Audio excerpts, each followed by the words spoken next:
Welcome to Newsmax TV. I'm Kathleen Walter. 2010 proved to be a monumental year. Here's a look back at the events that shaped 2010, from the rise of the Tea Party movement and the new Republican Revolution to the BP oil spill and the threat of a nuclear Iran, and the interviews you saw only on Newsmax TV. Troubles for President Barack Obama and congressional Democrats began in early 2010 with the resolve to ram through a $1 trillion healthcare overhaul bill. This vote's going to be very tight, and it's going to really boil down to a handful of members. We have got to win this fight this week, and the chips are down. It's the people against Pelosi. But as the nation's unemployment rate topped out at a whopping 10.6% in January, many wondered why Washington wasn't doing more about jobs and the economy. It seems to me the Obama administration, rather than trying to solve that problem with common sense American solutions, is trying to take advantage of it to redefine who we are as a nation. Tea Party activists had other plans. The movement started off the year with a huge victory in the U.S. Senate when Republican Scott Brown won the special election in Massachusetts for the late Ted Kennedy seat.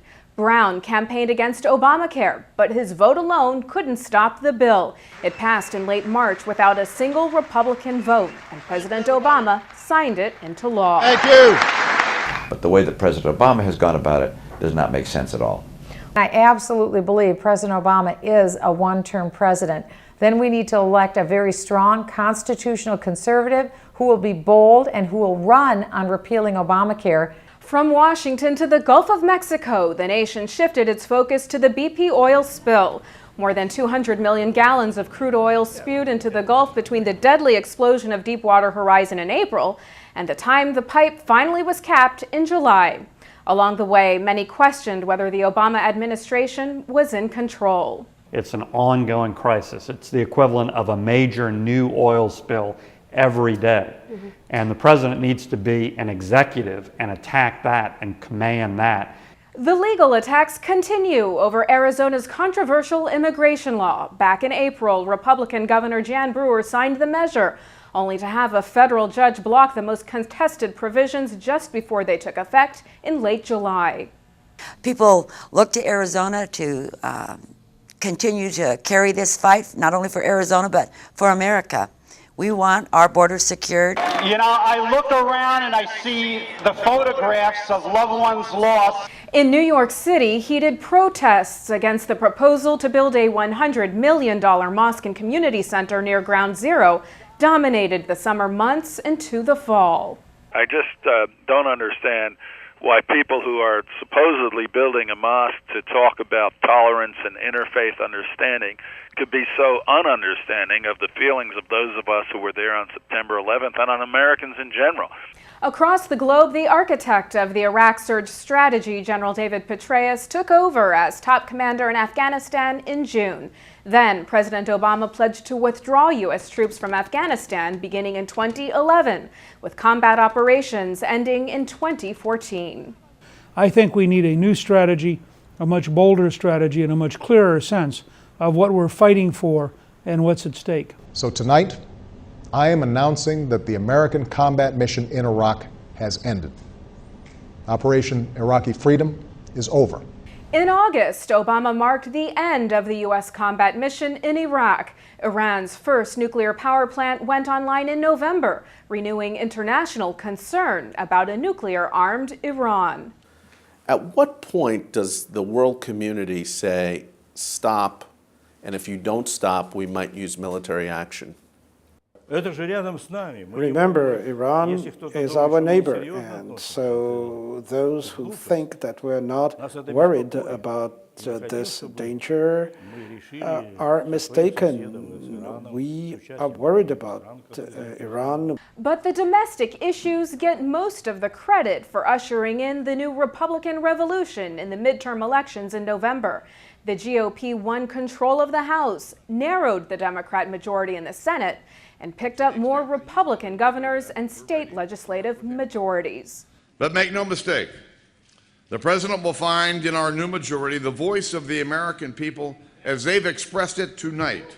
Well, the main thing they better do is to be faithful and true to Republican principles. This is better than '94 for a lot of reasons. One, the threat that the nation faced this year is much more onerous, much more frightening, and so therefore the victory that allows us to put a cork in the bottle and stop this leftward march that this administration had been making is very exciting to us, because we feel like we just stopped it just before we went off the cliff. I have a message. A message from the people of Kentucky. A message that is loud and clear and does not mince words. We've come to take our government back. Among the Tea Party's biggest winners in the midterms were Senators-elect Marco Rubio and Rand Paul, and Representative-elect Allen West. We cannot continue to have this sense of a ruling class elite that is above the American people.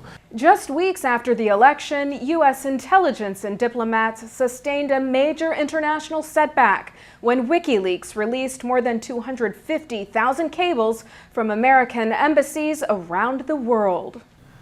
There's no doubt in my mind, and I don't think there's any doubt in the minds of those who've seen the documents, that this has created enormous problems for the United States, and that there's a crime been committed. I mean, this is an act of terrorism. And in airports across the country during the busy holiday travel period, millions of Americans learned they'd be subjected to invasive body scans or pat-downs they found insulting and revolting. It's the devil's choice of, you can go through this 3D scanning imager that can be enhanced to save and email your nude pictures anywhere in the world and put them on the internet. Or if you don't want to do that, you can go over here and stand in public while someone gropes your junk. By the year's end, Gitmo was still open for business, cap and trade was dead, and despite initial opposition from Democrats, the Bush-era tax cuts were extended for all earners. At Newsmax headquarters in South Florida, 2010 was a revolving door of big names. Former President Bill Clinton paid Newsmax editor and CEO Christopher Ruddy and the staff a special visit. And several potential 2012 presidential candidates came through our studio for interviews, including former Alaska Governor Sarah Palin. Do you think we can learn from what my father did back in the 1980s and apply it today? He called it like he saw it, and I think the foundation that Ronald Reagan had was this great belief in American exceptionalism. He knew that it started and it ended with we the people. As possible GOP presidential candidates position themselves for the chance to give President Obama a pink slip, 2011 is shaping up to be another exciting year, especially with the new Congress getting to work. As always, you can count on us to ask the tough questions from some of the biggest names in politics. From all of us at Newsmax, Happy New Year.